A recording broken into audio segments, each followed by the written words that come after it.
රෝග ප්‍රතිකාරක ශාස්ත්‍රයත් මේ ශාස්ත්‍ර දෙකම සම්බන්ධ සෞඛ්‍ය ශාස්ත්‍රය ගැන අදහස් ඉදිරිපත් කරන්න ලැබීම ගැන සතුටු වෙනවා. සෞඛ්‍ය අමාත්‍යතුමා සෞඛ්‍ය ශාස්ත්‍රයේ සංවර්ධනය වෙනුවෙන් කරන්නා වූ සංවර්ධන ක්‍රියාවලියන් පිළිබඳව ඉදිරිපත් කිරීමක් කරා. ඒ යෝජනා සියල්ලක්ම මහ පොළොවේ සත්‍යයක් යථාර්ථයක් බවට පත් වෙනවා නම් අපි මේ පිළිබඳව සතුටු වෙනවා කියන කාරණාව මේ අවස්ථාවේ ප්‍රකාශ කරනවා. ඔබතුමා සඳහන් කරා සෞඛ්‍ය ශාස්ත්‍රය කරන්නට බලාපොරොත්තු වෙන සංවර්ධන ක්‍රියාදාමය. ඒ වගේම බඳවා ගැනීම ගැන කතා කළා. පැහැදිලිවම අපි අවබෝධ කරගන්නට ඕන මේ සංවර්ධන වැඩ කටයුතු වලට සමගාමීව මේ බඳවා ගැනීම වලට සමගාමීව අපි සෞඛ්‍ය ශාස්ත්‍රයේ වෘත්තිකින් රඳවා ගැනීමට කටයුතු කරන්නටත් ඕන. ඒ කාරණාවේදී බරපතල ප්‍රශ්න ගැටලු ගණනාවක් තිබෙනවා. ඒ පිළිබඳව කරුණු ඉදිරිපත් කරන්නට බලාපොරොත්තු වෙනවා. විශේෂයෙන්ම වෛද්‍ය නිලධාරීන්ගේ සංගමය කියන ආකාරයට සියලු කාණ්ඩවල වෛද්‍යවරුන්ගේ අමතර රාජකාරී දීමනා සඳහා පැයකට ගෙවනු ලබන අගය 80ට එකේ සිට 120ට එක දක්වා අඩු කරලා තිබෙනවා. නිවාඩු දින හා ඉරිදා දින රාජකාරී ඉටු කිරීම වෙනුවෙන් ලබා දෙන දීමනාව 20න් එකේ සිට 30න් එක දක්වා අඩු කරලා තිබෙනවා. එපමණක් නෙවෙයි. වෛද්‍යවරුන්ගේ බාධා කිරීමේ රැඳී සිටීමේ හා ප්‍රවාහන දීමනාව that allowance කියලා කියනවා. ප්‍රවාහන ගැටලු. ඒ වගේම වාහන බලපත්‍ර ගැටලු. සීමා වාසික වෛද්‍යවරුන්ගේ දීමනා. පශ්චාත් උපාධි අධ්‍යයන යෙදෙන වෛද්‍යවරුන්ගේ විදේශ පුහුණුවේදී ලබා දෙන ජීවන වීදම් දීමනාව. මේ කිසිවක් යාවත් කාලීන කරලා නැහැ. මේ මොහොත වන විට විශාල වශයෙන් වෛද්‍යවරුන් රට අතහැර ගිහිල්ලා තිබෙනවා. තවත් 5000කට අධික වෛද්‍යවරුන් පිරිසක් විදේශ රටවල වෛද්‍ය සේවයට සුදුසුකම් සපුරා විදේශගත වීමට සූදානමක් තිබෙන පසුබිමක මේ වෛද්‍ය ශාස්ත්‍රයේ සිදුවෙන උග්‍ර මානව සම්පත් හිඟයට මේ කරන්නා වූ කප්පාදු කිරීම තුළ මම හිතන්නේ මේ වෛද්‍යවරුන් මේ රටේ රැඳී සිටීමට යෝග්‍ය පරිසරයක් නිර්මාණය වෙනවයි කියන කාරණා. ඒ නිසා මම අවධානයට යොමු කරන්න කැමති මේ බුද්ධි ගලණය කියන ප්‍රශ්නයට. ඒ ප්‍රශ්නය කේන්ද්‍ර කරගෙන මේ වෛද්‍ය ශාස්ත්‍රයේ සිදු කර තිබෙන කප්පාදුව ඔබතුමා වැටුප් වැඩිවීම ගැන කතා කරා.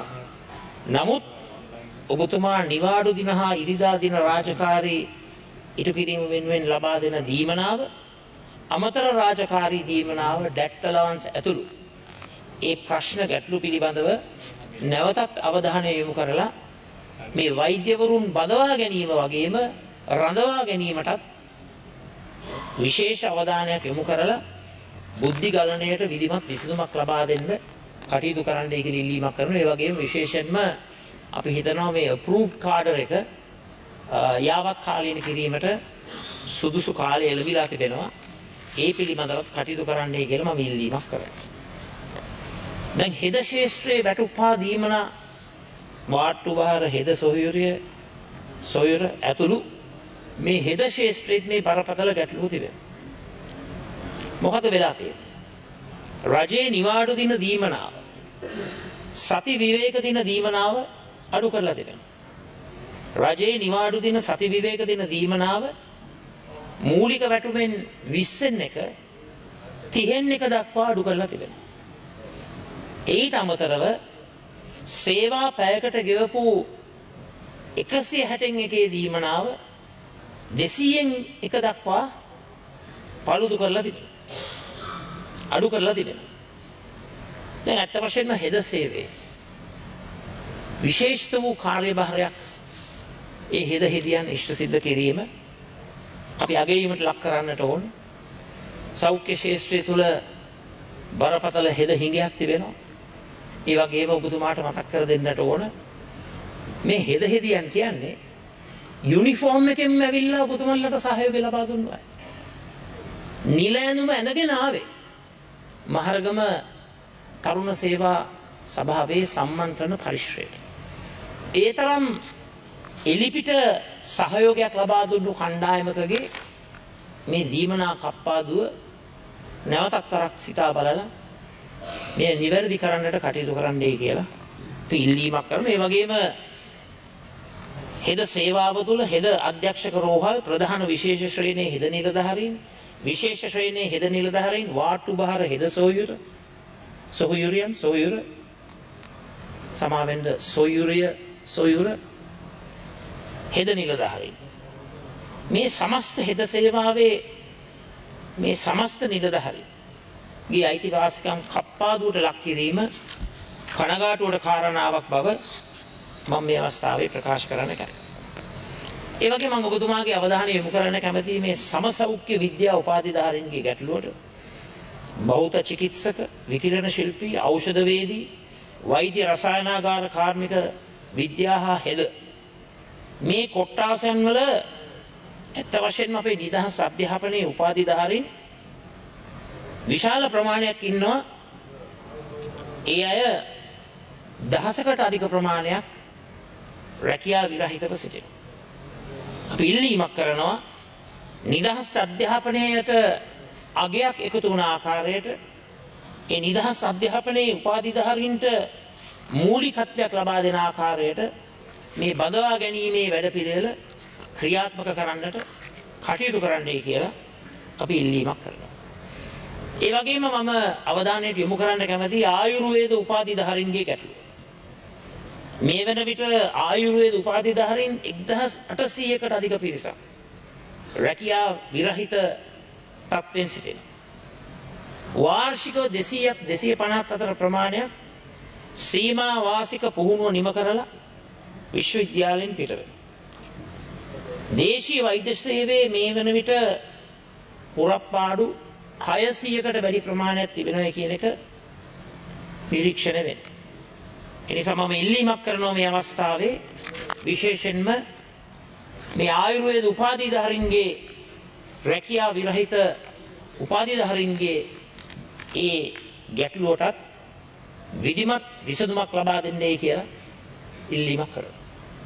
ඒ වගේම 2023 අංක 19 දරන සංශෝධිත ආයුර්වේද පනත විශේෂයෙන්ම ප්‍රධාන ප්‍රඥප්තියේ 77 වෙනි වගන්තිය පළවෙනි උපවගන්තිය සංශෝධනය මගින් ආයුර්වේද ශාස්ත්‍රයට බරපතල බලපෑම් ඇති වෙලා තිබෙන බව සමස්ත ලංකා දේශීය හා ආයුර්වේද ව්‍යවසායකින්ගේ ඒකාබද්ධ සංගමය ප්‍රකාශ කරනවා.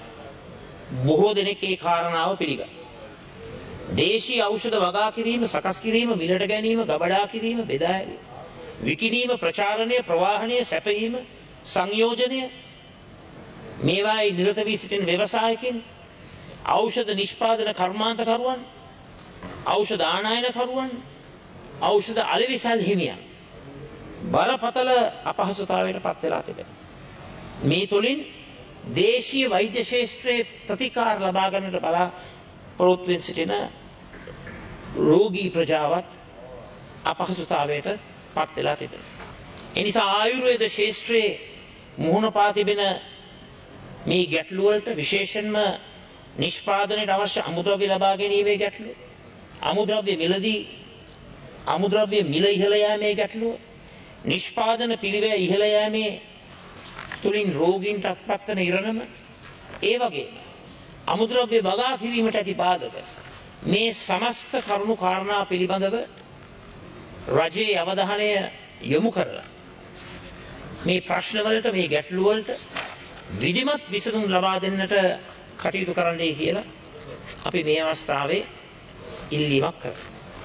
ඒ වගේම විශේෂයෙන්ම මම අවධානය යොමු කරන්නට කැමතියි ඩෙන්ගු මර්ධන සහායක නිලධාරීන්ගේ ගැටලුව. ඩෙන්ගු මර්ධන නිලධාරී ශාස්ත්‍රයේ මේ මොහොත වන විට රුපියල් 22000ක වැටුප් තලයක දීමනා තලයක මේ වෙන විට 1200කට පමණ ආසන්න ප්‍රමාණයක් සේවයේ නිරත වී සිටිනවා. මේ අයගේ සේවාව ස්ථිර කරන්නට බුදුමන්ලාගේ මැදිහත් වීම ඉතාමත්ම වැදගත් වෙනවා. ඒ පිළිබඳව අවධානය යොමු කොට ඒට තිරසර විසඳුමක් ලබා දෙන්නයි කියලා ඉල්ලීමක් කරනවා. ඒ වගේම රෝහල් කනිෂ්ඨ කාර්ය මණ්ඩල ඇත්ත වශයෙන්ම ඒ අය විශාල සේවාවක් ඉෂ්ට කරනවා. නමුත් අතිකාල දීවනාවක් එයට ලැබෙන්නේ නැහැ. මම හිතන්නේ කනිෂ්ඨ කාර්ය මණ්ඩල සඳහා සම්මත අතිකාල ගාස්තුවක් ලබා දීම වැදගත් කියන එක මම මේ අවස්ථාවේ ප්‍රකාශ කරනවා. ඒ වගේම පෞල් සෞඛ්‍ය සේවා නිලධාරිය අපි හඳුන්වන්නේ මිඩ්වයිෆ් නිලධාරියන් හැටියට ඒ අයට ගමන් වියදම් හැටියට ලබා දෙන්නේ කිලෝමීටරයට රුපියල් 2ක මුදලක්. ඒ වගේම පහසුකම් ඉතාමත්ම පහළ මට්ටමක තිබෙන්නේ. පුරප්පාඩු රැසක් තිබෙනවා. මේ වන විට පුහුණු අවසන් කරපු 937ක් සිටිනවා. ඒ අයට පත්වීම් ලබා දීලා නැහැ. තවත් 1200ක් පුහුණුව ලැබමින් සිටිනවා. අපි ඔබතුමාගේ සංවර්ධන ක්‍රියාදාමය ඒක මහ පොළොවේ සත්‍යයක් බවට පත් වුණොත් ඒ අගය කරනවා සේම. ඔබතුමා හොඳින් දන්නා වෛද්‍යවරයෙක් හැටියට රෝග නිවාරණ ශාස්ත්‍රයේ දැවැන්ත කාර්යභාරයක් ඉෂ්ට කරනවා මේ පෞල් සෞඛ්‍ය සේවා නිලධාරියන් එහෙමත් නැත්නම් මිඩ්වයිෆ් වෘත්තීය න්‍යායලී සිටින ඒ නිලධාරියන්. ඒ නිසා රෝග නිවාරණ ශාස්ත්‍රයේ ඇති වැදගත්කම හඳුනාගෙන මේ ශාස්ත්‍රයට අවධානය යොමු කරමින් මේ ගැටලු වලට විසඳුම් ලබා දෙන්නට අපි ඉල්ලීමක් කරනවා. ඒ වගේම මේ හෙද හිඟයක් කේන්ද්‍ර කරගෙන යෝජනාවක් කැබිනට් අනුමැතියක් ලබා දීලා තිබෙනවා. විශේෂයෙන්ම අනිවාර්ය විශ්‍රාම ගැනීමේ වයස 63 දක්වා පත් කරන්න කියලා මේකට කැබිනට් අනුමැතියක් ලැබිලා තිබෙනවා. Honorable Opposition Leader, you have 2 minutes. මේ ක්‍රියාවට නංවන්නට කටයුතු කරන්නයි කියලා මම මේ අවස්ථාවේ ඉල්ලීමක් කරනවා. අවසාන වශයෙන් මම කියන්න කැමතියි මේ සෞඛ්‍ය ශාස්ත්‍රය ඒ වගේම අධ්‍යාපන ශාස්ත්‍රය අපි දකින්නේ මානව අයිතියක් හැටියට. ඔබතුමා දන්නවා ආණ්ඩුක්‍රම ව්‍යවස්ථාවේ මානව අයිතිවාසිකම් හැටියට අද තිබෙන්නේ ඊ타මත්ම පටු නිර්වචනය. සිවිල් සහ දේශපාලන අයිතිවාසිකම්. ඒ වරදක් හැටියට අපි දකින්නේ අපි දකිනවා ඒකත් වැදගත්. සිවිල් හා දේශපාලන අයිතිවාසිකම් වගේම ආර්ථික සමාජීය ආගමික සංස්කෘතික ඒ වගේම සෞඛ්‍ය අධ්‍යාපනය වැනි අනෙකුත් ශාස්ත්‍රත් අපි දකින්නේ මානව අයිතියක් හැටියට. ඒ කියන්නේ සුපුරුදු පරිදි මේ ජාත්‍යන්තර දේශපාලනික ක්‍රමවේදය එක්සත් ජාතීන්ගේ සංවිධානයේ ස්ථාපනය වීමත් සමග civic and political rights charter එක එහෙමත් නැත්නම් ප්‍රඥප්තිය කේන්ද්‍ර කරගෙන මානව අයිතිවාසිකම් කියන විෂය පිළිබඳව විග්‍රහයක් නීති ස්ථාපනය කිරීමක් රටේ උත්තරීතර නීතියක් බවට පත්වීම සිදු වුණාseම 50 ගණන් වල 60 ගණන් වල අධිරාජ්‍යවාදී රටවල් ඒ අධිරාජ්‍යවාදීන් මිදීමත් සමග අර civic and political rights civil සහ දේශපාලන අයිතිවාසිකම් වගේම ආර්ථික සමාජීය සංස්කෘතික ආගමික අධ්‍යාපන සෞඛ්‍ය මේ යනාදී සුබසාධන ශාස්ත්‍රයත් මානව අයිතියක් බවට පිළිගැනීම ලෝක පුරාවටම සිද්ධ වුණා. දකුණු අප්‍රිකාවේ ආණ්ඩුක්‍රම ව්‍යවස්ථාව දිහා බැලුවහම මෙවන් පුළුල් නිර්වචනයක් මානව අයිතිවාසිකම් වලට හිමි වෙනවා ඒ රටේ ආණ්ඩුක්‍රම ව්‍යවස්ථාව තුළ. අපි හිතනවා කාලය එළඹිලා තිබෙනවා සෞඛ්‍ය ශාස්ත්‍රයත් සෞඛ්‍ය පහසුකම නිදහස් නිවහල් සෞඛ්‍ය පහසුකමත් මානව අයිතියක් බවට සෞඛ්‍ය ශාස්ත්‍රයත් ඇත්ත වශයෙන්ම නිදහස් නිවහල් සෞඛ්‍යයක් මානව අයිතියක් බවට ආණ්ඩු ක්‍රම ව්‍යවස්ථාවේ ස්ථාපනය කිරීම අර ආර්ථික සමාජීය ආගමික සංස්කෘතික අධ්‍යාපනික සෞඛ්‍යමය මේ පුළුල් ශේෂ්ත්‍රයක් ෆන්ඩමෙන්ටල් රයිට්ස් වලට මූලික අයිතිවාසිකම් වලට ඇතුළත් කිරීමේ කාලය එළඹිලා තිබෙනවා. ඒ උදෙසා අපිට ලබා දෙන්නට පුළුවන් ඒ සංශෝධනයක් උදෙසා ලබා දෙන්නට පුළුවන්. එහෙම නැත්නම් ඔබතුමාලා පොරොන්දු වුණු ආකාරයට අලුත් ව්‍යවස්ථාවක් එළි දැක්වෙන අවස්ථාවේදී මෙවන් පුළුල් නිර්වචනයක් මානව අයිතිවාසිකම් වලට ලබා දෙන ගමනකට අපේ පූර්ණ සහයෝගය ලබා දෙන්නට අපි සූදානම් කියන එක මේ අවස්ථාවේදී ප්‍රකාශ කරමින් නැවතත් ගරු අමාත්‍යතුමාට මම කියන්න කැමතියි ඔබතුමාට සුබ පතනවා. ඔබතුමාගේ කාර්යභාරය හොඳින් ඉෂ්ට සිද්ධ කරන්නට හැකියාව ලැබේවා කියලා. හැබැයි බඳවා ගැනීම වගේම රඳවා ගැනීම. මොකද බුද්ධි ගලණය කියන ප්‍රශ්නය එක බරපතල ගැටලුවක්. විශේෂයෙන්ම රට බංකොලොත් වීමත් සමග ඉතාමත්ම ශීඝ්‍රගාමීව ක්‍රියාත්මක වෙන ජාතික අභියෝගයක් බවට පිළිගත යුතුයි. අන්න ඒ නිසා ඔබතුමා කියනවා මූලික වැටුප් වැඩි කරයි කියලා.